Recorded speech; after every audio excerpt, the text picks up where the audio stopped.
నమస్తే. ఓం నమ శివాయ. శివరాత్రి స్పెషల్‌గా ఈ ప్రోగ్రాం విని, మీరు మైండ్‌లో పెట్టుకుని, ఇలాంటి సాధన కానీ, ఇలాంటి ధ్యాన పద్ధతిని గానీ ఫాలో అయితే, మీకు శివరాత్రి జన్మానికో శివరాత్రిగా మారి, మీ జన్మని మార్చే ప్రయత్నం జరుగుతుంది.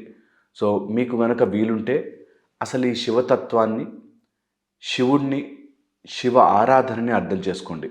శివ ఆరాధనలో ఒక అద్భుతమైన కాన్సెప్ట్ ఏంటంటే, శివుడు అన్నిటా, అంతటా, అన్నిటిలోనూ, ఏది లేదనుకున్నా అందులోనూ, ఏది ఉందనుకున్నా అందులోనూ ఉండే శివను మాత్రమే.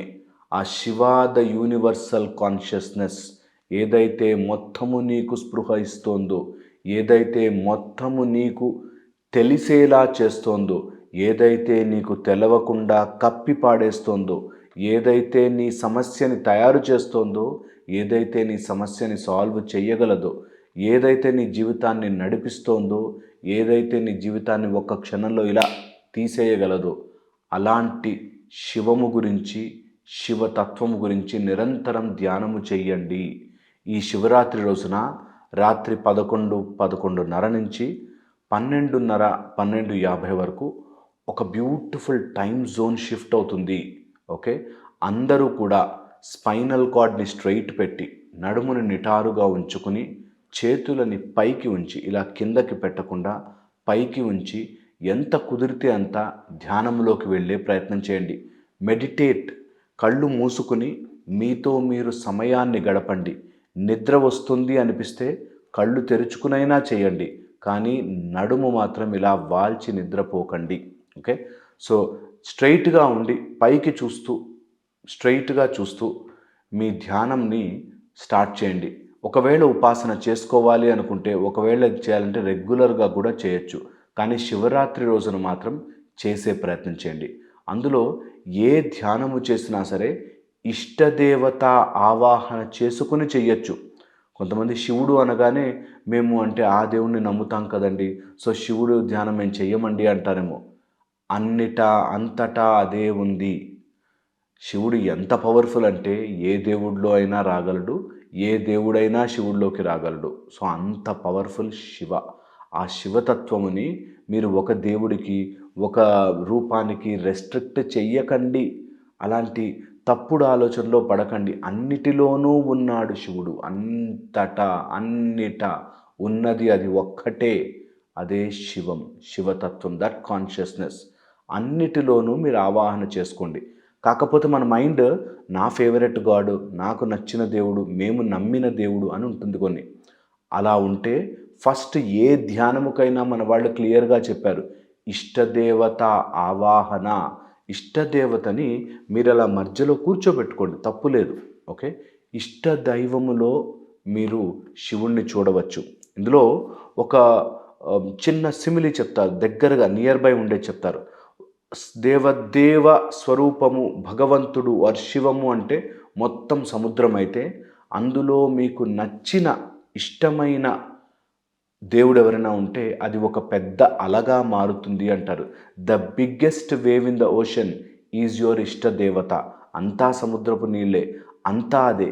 కానీ ఒక పెద్ద అల మీకు ఒక రూపం ఇచ్చినట్టు, నిజంగా కూడా మీ ఇష్ట దేవత అలా శివరూపము నుంచే వస్తుంది అన్నది గుర్తించాలి. దీని లోపల 3 రకాల ధ్యానం చెప్తారు. ఫస్ట్ వచ్చేసి రూప ధ్యానం.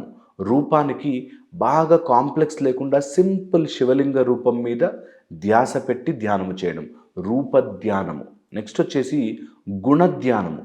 గుణధ్యానం అంటే ఆ క్వాలిటీస్ ఆఫ్ దట్ శివ.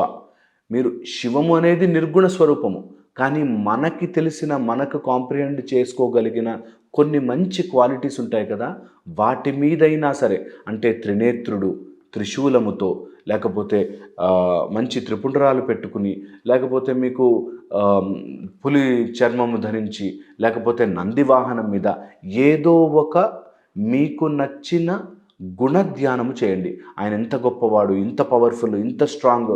ఈ మధ్య ఏఐ వీడియోలు కూడా చాలా వస్తున్నాయి, అందులో శివుడు చాలా స్ట్రాంగ్ ఉన్నట్టు, శివుడికి 6 ప్యాక్స్ యాబ్స్ పెట్టినట్టు, ఇలాగ ఏదో ఒక గుణధ్యానము, ఆయన నచ్చిన గుణాన్ని మీరు ధ్యానములోకి తీసుకురండి. ఆర్ స్వరూప ధ్యానము. స్వరూపము అంటే అతనిని మీలో కలుపుకుని ఆ దాని ధ్యానంలోకి వెళ్ళండి. ఇది ఎంత పవర్ఫుల్గా పనిచేస్తుందంటే ఈ మూడిట్లోనూ ఏదో ఒక పద్ధతిని మీరు ఎంచుకుని ఆరు 3 పద్ధతులు ఎంచుకుని 11:30 నుంచి 12:50 వరకు ధ్యానము చేసే దాంట్లోకి వెళ్ళండి. మన ట్రూ నేచర్, మన యొక్క లోపల ఉండే ఎన్నో రకాల గొడవలు, ఎన్నో రకాల ఆలోచన పద్ధతులు అన్నీ బయటకు వస్తాయి. ఇది నిజమా, ఇది అవునా, ఇది కాదా అని చెప్పి ఫస్ట్ ధ్యానంలో కూర్చోగానే క్వశ్చనింగ్ మైండ్ బయటకు వస్తుంది. అన్ని రకాల క్వశ్చన్స్, సీన్స్ అన్నీ బయటకు తీసుకొస్తుంది. దాని తర్వాత మెల్లిగా మైండ్ వితౌట్ క్వశ్చన్స్లోకి వెళ్తుంది. మైండ్ వితౌట్ క్వశ్చన్స్లోకి వెళ్తుంది కానీ ఇంకా సీన్లు అవన్నీ నడుస్తున్నాయి. దాన్ని దాటి కిందకి వెళితేనే మీరు ఆ మెడిటేషన్లో అలా డీప్గా సింక్ అయ్యి లోపలికి వెళితేనే మీకు క్వశ్చన్స్ దాటేశారు, నో క్వశ్చన్స్ దాటేశారు, ఓన్లీ ఎంప్టీనెస్ ఆఫ్ మైండ్లోకి వెళ్తారు. నిజంగా కూడా ఆ ఎంప్టీనెస్ ఆఫ్ మైండ్లోకి వెళ్ళేదాకా మీరు మెడిటేషన్లోకి వెళ్ళలేదు, ధ్యానము చెయ్యలేదు. ఓకే, ధ్యానము చెయ్యాలంటే ఆ డీప్నెస్లోకి సింక్ అవ్వాలి. ఒకసారి సింక్ అయితే ఇంత ప్రపంచ జ్ఞానమంతా ఉన్న నీ కాన్షియస్నెస్లోకి నువ్వు ఫస్ట్ టైం అడుగుపెట్టినట్టు. ఓకే, ఇమాజిన్ చేయండి, ఒక పెద్ద సముద్రం, ఆ సముద్రం అంతా శివుడే. మీరు అలా లోపలికి వెళ్ళారు, సముద్రం లోపలికి, మీకు మంచి ఈత వచ్చు, మీరు లోపలికి వెళ్ళారు, అంతా శివమయమే. ఎంత బాగుంటుంది తెలుసా? ఇలాంటి పద్ధతిలో ధ్యానము చెయ్యండి. రిలాక్స్డ్గా కూర్చోండి, మెల్లిగా ఊపిరి తీసుకోండి. అన్నిటికంటే అతి పవర్ఫుల్, ద మోస్ట్ పవర్ఫుల్, జనబాహుళ్యంలో అందరికీ తెలిసిన మంత్రము ఓం నమ శివాయ. దీన్ని మెల్లిగా చేయండి. ఓం నమ శివాయ అని ఎంత స్లోగా చెయ్యగలిగితే, ఎంత మంత్రస్థాయిలో ఓం నమ శివాయ అని అరవకుండా ఎంత మంత్రస్థాయిలో తీసుకెళ్ళగలిగి, ఎంత లో వాయిస్లో ఓం నమ శివాయ అని ఎంత లో స్థాయిలో మీరు మంత్రాన్ని జపించగలుగుతారు. ఆ మంత్రము దాటి నెక్స్ట్ మంత్రానికి మధ్యలో గ్యాప్. ఓకే, నేను మీకు చేసి చూపిస్తాను. మీరు అలా ఫాలో అవ్వగలిగిన మీకు ధ్యాన పద్ధతిలోకి మీరు చాలా అద్భుతంగా లోపలికి వెళ్తారు. ఓకే, సింపుల్గా లోపలికి తీసుకెళ్ళండి, సింపుల్గా లోపలికి వెళ్ళండి. ఓం నమ శివాయ. ఓం నమ శివాయ. ఓం నమ శివాయకి ఓం నమ శివాయకి మధ్యలో గ్యాప్ని అబ్జర్వ్ చేస్తూ ఉండాలి. అది వెరీ పవర్ఫుల్ మెథడ్. అప్పుడు మీకు రూపము, అరూపము, రూపము, ఇలాగా రూపము లేకుండా, గుణము లేకుండా నిర్గుణ స్వరూపంలో మీకు దర్శనమిస్తాడు. అందులోనూ 11:30 నుంచి 12:50, 12:30 వరకు ఒక 1 అవర్ సాలిడ్గా మీరు కళ్ళు మూసుకుని పక్కన కూర్చుని, ఉంటూనే ఉంటాయి ప్రాబ్లమ్స్, కష్టాలు ఉంటూనే ఉంటాయి, అనేవాళ్ళు అంటూనే ఉంటారు, అన్నిటినీ పక్కన పెట్టండి. వాడేంటి వీడేంటి, కోరికలు తీర్చుకోవడానికి కాదు, జస్ట్ ఆ ధ్యానములోకి వెళ్ళండి. ఎంత వెళ్ళగలిగితే, మీరు ఎంత సాధన చేయగలిగితే మీరు అంత పవర్ఫుల్గా దీన్ని ఎంజాయ్ చేస్తారు. ఓకే, సో నేను చెప్పింది 1కి 10 సార్లు ఆలోచించండి. మనం బాగా అర్థం చేసుకోవాల్సింది, ఇక్కడ ఇష్ట దైవమే శివరూపముగా మారి మీకు అన్ని రకాల మంగళకరమైనవన్నీ మీ జీవితంలోకి తీసుకొస్తాడు. ఏవి జరుగుతున్నా, ఇప్పుడు లైఫ్తో ఏం ఫైట్ చేస్తున్నా ఆ కోరిక అడగకండి. మీరు మెడిటేషన్ చెయ్యండి, మీరు సాధన చేయండి, శివుడినే కోరుకోండి, శివుడినే కోరండి. శివుడి నుంచి ఏం కోరుకోవద్దు, శివుడినే కోరుకోండి. నువ్వే రానాయన నా లైఫ్లోకి అనే శివుడినే కోరుకోండి. శివుడు మీకు ఏమేమి సాల్వ్ చేయాలో అన్నీ సాల్వ్ చేస్తాడు. ఒకవేళ చెయ్యగలిగితే మన సౌర మార్గంలో ఎవరైనా సూర్య మార్గంలో ఉంటే వాళ్ళు చేసుకోవాల్సింది, సూర్యబింబములో లోపల ఉండే శివలోకములో ప్రశాంతంగా కూర్చున్న శివుడిని, ఆ మండే అగ్నిగోళము లోపల ప్రశాంతంగా కూర్చుని ఉన్న శివుడిని మీరు ధ్యానములో చేయగలిగితే ఇంకా ఇంకా పవర్ఫుల్గా పనిచేస్తుంది. ఎప్పుడైనా మీకు సాధన చేసుకోవాలనిపిస్తే మాత్రం ఇది పద్ధతి.